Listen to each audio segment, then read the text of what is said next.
Zamanla nəfəs alıb, zamanın nəbzini tutan, öz möhkəm kökü üstə daim yenilənən, yüksələn məkan. Azərbaycan Radyosu.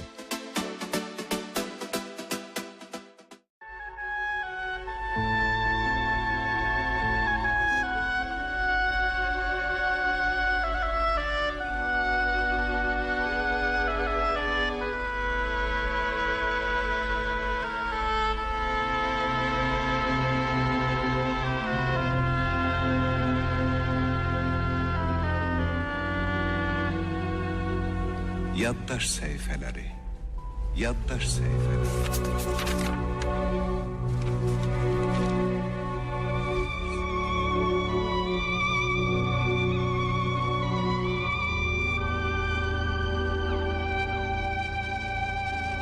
Hörmətli dinləyicilər, Anton Pavloviç Çexovun Qüssə hekayəsinə qulaq asın. Oxuyur Səməd Yusifcanlı.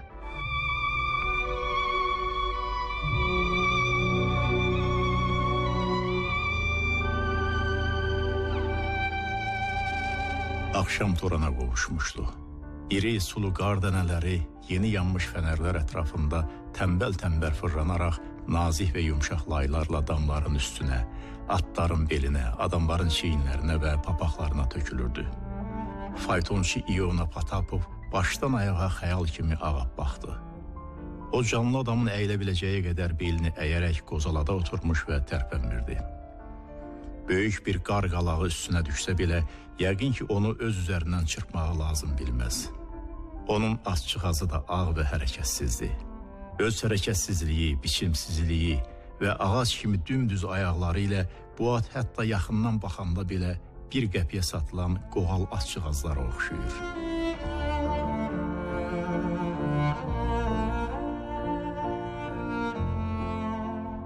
İona və onun aşçıqazı xeyli vaxtı ki yerindən tərpənmirlər. Onlar nahardan çox qabaq həyətdən çıxmışdılar. Lakin siftə verən yoxdur ki, yoxdur.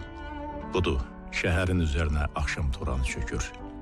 Fənər işıqlarının solğun rəngi dəyişib canlanır. Küçədə hərəkət və səs-küy çoxalır. İonanın qulağına səs gəlir. Faytonçu, Weber küçəsinə. Faytonçu, İona diksinir və qardan bir-birinə yapışmış kiprikləri arasından başlıqlı şinel yeymiş bir hərbi xidmətçi görür. Weber küçəsinə deyə hərbi xidmətçi təkrar eləyir. Yatmısan nədir? Weber küçəsinə. Razılıq əlaməti olaraq İona cilovları tez çəkir. Atın belindən və onun öz çiyinlərindən lopa-lopa qar tökülür. Hərbi xidmətçi xizəyə əyləşir. Faytonçu dodaqlarını marşıldadaraq boynunu ördək kimi uzadır. Yerində dikəlir və ehtiyacdan daha çox adət etmiş olduğu üçün qamçını yelləyir. Azcığaz da boynunu uzadır. Öz ağaca bənzər ayaqlarını əyir və istər-istəməz yerindən tərpənir. İlk addımlardan İona qaranlıq və irəli-geri hərəkət edən izdiham içərisindən qopan səslər eşidir. Hara sürürsən Qulyabanı? Bu şeytan səni hara çəkir? Sağdan gel. Sən sürməyi bacarmırsan, sağa sür, deyə hərbi xidmətçi hirslənir. Hər tərəfi örtülü bir faytonun sürücüsü deyinir. Yolu keçərkən çiyini atın başına toxunan bir başqası qollarından qarı silkələyir və hirsli-hirsli ona baxır. İona iynə üstündə oturmuş kimi yerində qurdalanır. Buxar vurmuş adam kimi gözlərini qıyır, sanki harda olduğunu və nə üçün bura düşdüyünü anlaya bilmir. Nə vicdansızdır, deyə hərbi xidmətçi ona söz atır. Elə bil ki, qəsdən səndən toqquşmağa və ya atın altına düşməyə çalışır. Yəqin dilbir olublar. İona dönüb sərnişinə baxır və dodaqlarını tərpədir. Bir şey demək istədiyi görünür. Ancaq boğazından xırıltıdan başqa heç nə çıxmır. Nə var, deyə hərbi xidmətçi soruşur. İona gülümsəyərək ağzını əyir. Boğazına güc verərək xırıldayır.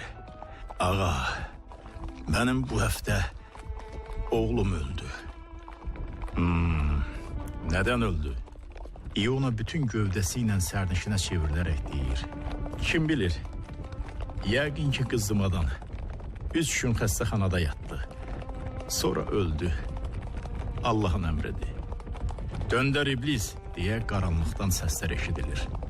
Yoldan çıxmısan nədir? Qoca köpək gözlərini aç. Sür deyə sərnişin dillənir. Belə yerişdən biz sabaha kimi çata bilmərik. Qov atı. Faytonçu yenə boynunu uzadır. Bir qədər yerindən qalxır və ağır tərzdə qamçısını yelləyir. Sonra bir neçə dəfə dönüb sərnişinə baxır. Lakin o gözlərini yummuşdu. Yəqin ki, dinləmək həvəsində deyildi.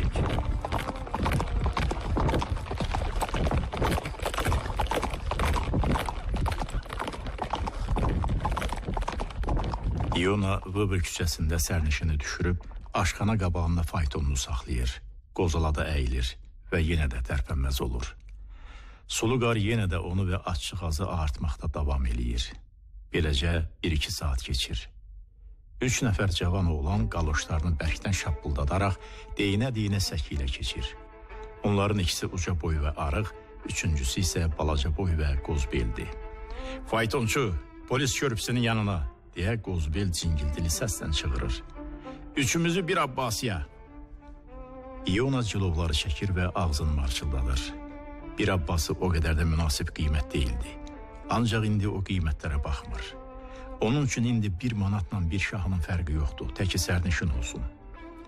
Cavan oğlanlar bir-birini itəliyə, zarafatlaşa, üçü də birdən xizəyə soxulur. Üçünün hansı birisinin ayaq üstə durması və hansı ikisinin əyləşməsi məsələsi müzakirə olunmağa başlanır. Uzun höcətdən, şıltaqlıq və məzəmmətdən sonra belə qərara gəlirlər ki, qozbel hamıdan balaca olduğu üçün ayaq üstə dursun. Qov görək, deyə ayaq üstə durub, nəfəsini İonanın düz peysərinə püskürdən qozbel cingildəyir. Qamçıla! Amma papağın lap qiyamətdir, ha, qardaş. Bütün Peterburqda bundan pisini tapmazsan. İona qaqqıldayır. Olanın budur. Bütün yolu belə mi sürəcəksən? Yoxsa peysərin yumruq istəyir? Uzun boylulardan biri faytonçunu tələsdirir. Başım çatlayır. Dünən Dukmasovgildə Biska ilə ikimiz 4 şüşə kanyak içdik. Başa düşmürəm ki, yalan danışmağın nə mənası varmış deyə o biri uzun boylu hirslənir. Heyvan kimi yalan deyir. Allahın qəzəbinə gəlim ki, düzdür. Bəli, bu bitin öskürməsi kimi bir həqiqətdir. İona xırıldayır. Kefçili oğlanlardı. Tüh! Səni lənətə gələsən deyə qozbel özündən çıxır. Ey, kaptar, azar tutmuş. Bir də görüm sürəcəksən ya yox. Belə də az sürərlər. Qamçılasana atı. Ey, iblis, bir də. Yaxşı vur. İona qozbelin bədəninin yırğalanmasını və onun titrək səsini öz arxasında hiss edir. O üstünə yağdırılan söyüşlər eşidir. İnsanları görür və yalqızlıq hissi yavaş-yavaş qəlbindən çəkilməyə başlayır. Qozbel o qədər söyür ki, axırda 6 mərtəbəli, dolaşıq bir söyüşdən boğaza tutulur. Az qalır ki, öskürəkdən boğulsun. Uzun boylular Nadejda Petrovna adlı kiminsə barəsində danışmağa başlayırlar. İona dönüb onlara baxır. Biraz sakit olmalarını gözləyəndən sonra dönüb bir də baxır. Mənim də bu həftə bir oğlum öldü, deyə donquldanır. Hamımız öləcəyik, deyə qozbel öskürəndən sonra dodağını silib ah çəkir. Sür görək. Ağalar, mən daha belə dözə bilmərəm. O bizi nə vaxt aparıb çıxaracaq? Yüngülcə peysərdə ilişdirib onu bir hərəkətə gətirsənə. Kaftar, azar tutmuş, eşitmirsən? Qıraram boynuna. Siz elə məxluqsuz ki, nazınızı çəkməkdənsə bir yolluq piyada getmək yaxşıdır. Eşidirsən, Milan vurmuş, yoxsa bizim sözümüz vecinə deyil. İona peysərinə vurulan şillənin zərbəsini hiss etməkdən artıq onun səsini eşidir. Kefçil ağalar, Allah sizi salamat eləsin.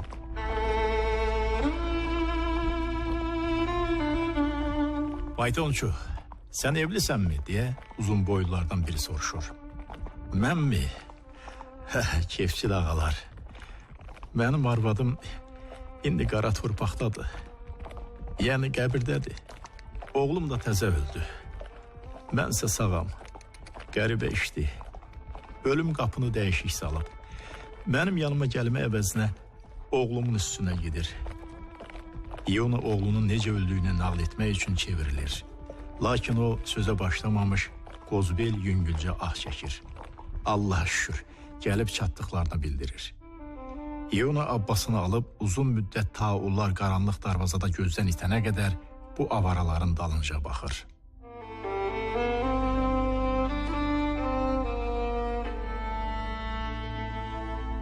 O yenə də yalqızdı. Onun üçün yenidən sükut başlayır. Bir müddətə onu tərk etmiş qüssə yenidən baş qaldırır və onun ürəyini daha da artıq gəmirməyə başlayır. İonanın təlaş və istirabla dolu gözləri küçənin hər iki tərəfindən hərəkət edən izdihama tikilir. Görəsən bu minlərlə adamın içərisində onun dərdini dinləyə biləcək heç olmasa bir nəfər tapılarmı? Lakin nə o, nə də onun dərdi bu qaçışan adamların vecinə deyil.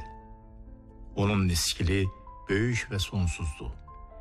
Əgər İonanın sinəsi yarılıb dərdi çölə tökülsə, yəqin ki, bütün dünyanı doldurar.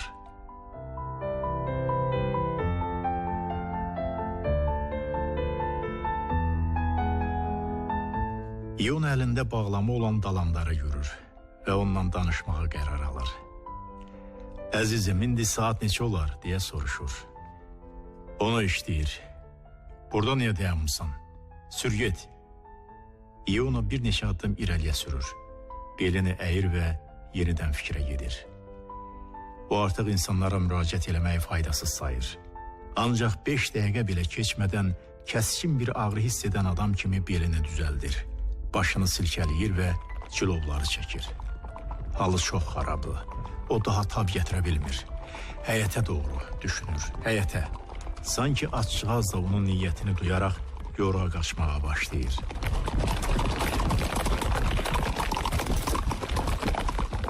Saat yarım keçdikdən sonra İona artıq böyük, çirkli sobanın yanında əyləşmişdi.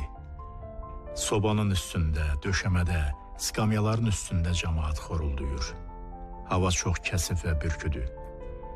İona yatanlara baxır, başını qaşıyır və bilə tez qayıtmasına təəssüf eləyir. Yulaf pulu da çıxara bilmədim, fikirləşir. Bəla elə burasındadır. Əlbəttə, adam öz işini biləndə, özü də atada tox olanda həmişə rahat olur. Küçələrin birindən gənc bir arabaçı yuxulu-yuxulu qıldayaraq su vedrəsinə doğru yönəlir. Su içməyimi istəyirsən, deyə İona soruşur. Məlumuşdu ki, istəyirəm. Hə, nuş olsun. Ancaq qardaş, mənim oğlum ölüb. Eşidirsənmi? Bu həftə xəstəxanada. Uzun əhvalatdır. İona baxır və sözlərinin nə cür təsir bağışladığını görmək istəyir. Lakin heç bir şey sezmir. Gənc yorğanı başına çəkərək yuxuya getmişdi. Qoca ah çəkir və qaşınır.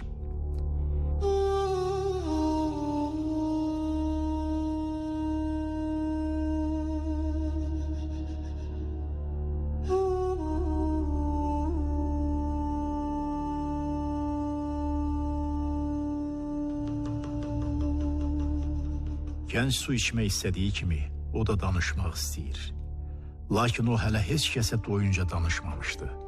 O ağıllı başlı yerli-yerində danışmalıdır. Oğlunun nə cür xəstələndiyini, necə əzab çəkdiyini, can verməzdən qabaq nələr söylədiyini və necə öldüyünü nağıl etmək lazımdır. Ona qulaq asan ah çəkməli, ona acımalı və dua oxumalıdır.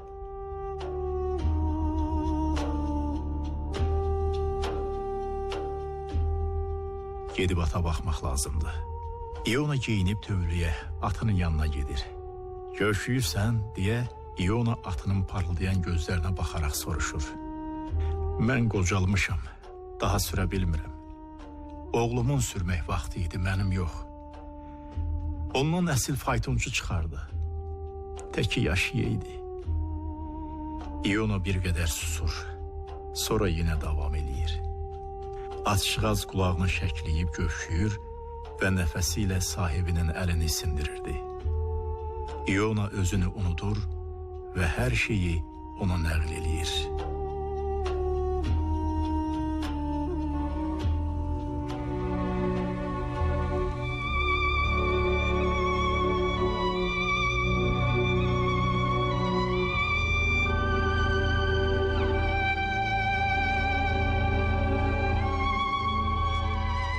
Hörmətli dinləyicilər, Anton Pavloviç Çexovun Qüssə hekayəsinə qulaq asdınız. Oxudu Səməd Yusifcanlı.